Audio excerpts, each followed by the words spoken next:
want to talk about meltdowns. Sorry about the dog behind me. Well, as you know, I'm Tara Kent. I'm an autistic and ADHD clinician and educator. Talking about meltdown behavior. Now, meltdowns is something that our autistic people can't help. They can't manage. Essentially, you've got an upper and a lower brain, and when you get some kind of dysregulation to the extent that your lower brain is, I suppose your upper brain is locked and your lower brain is being used, and your lower brain is all your fight, flight, instinct response. When a meltdown happens, you're locked in your lower brain. You're locked in an instinct response to something. You often don't have any capacity to problem solve, to think, to regulate, to integrate your brain and body.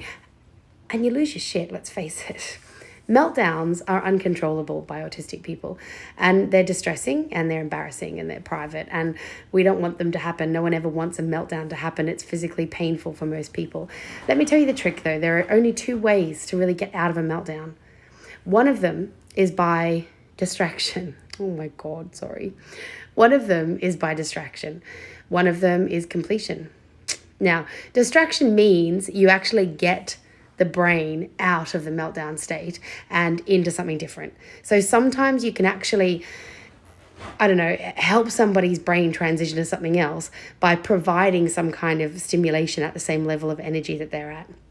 That might be someone's really unhappy, they wanted to go to the bowling alley, they turned up, it was closed because of COVID or whatever, and they're furious. They were fixated on going bowling. Their ADHD brain was all about the bowling, and they get there and they can't go, and this is the worst thing. They start banging on the wall of the bowling alley. Now, the first thing you want to do is share their anger. Agree.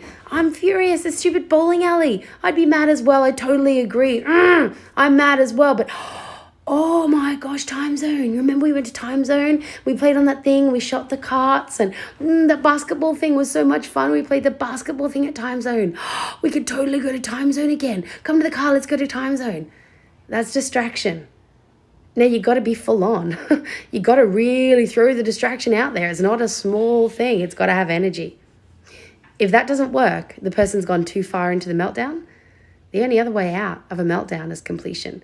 The person has to feel that they've been heard, that it's done, that whatever they were trying to achieve is done. And often you're not trying to achieve something in a meltdown. You're trying to make a point. You're trying to pass anger on. You're trying to make someone feel as scared as they just made you feel. You're trying to make a point. And completion can be about, the other person bursting into tears, or them throwing things all over the floor, or something that actually makes them feel like there's been a resolution. But there's no way to talk your way out of meltdown, and telling someone to calm down, it's not going to get there.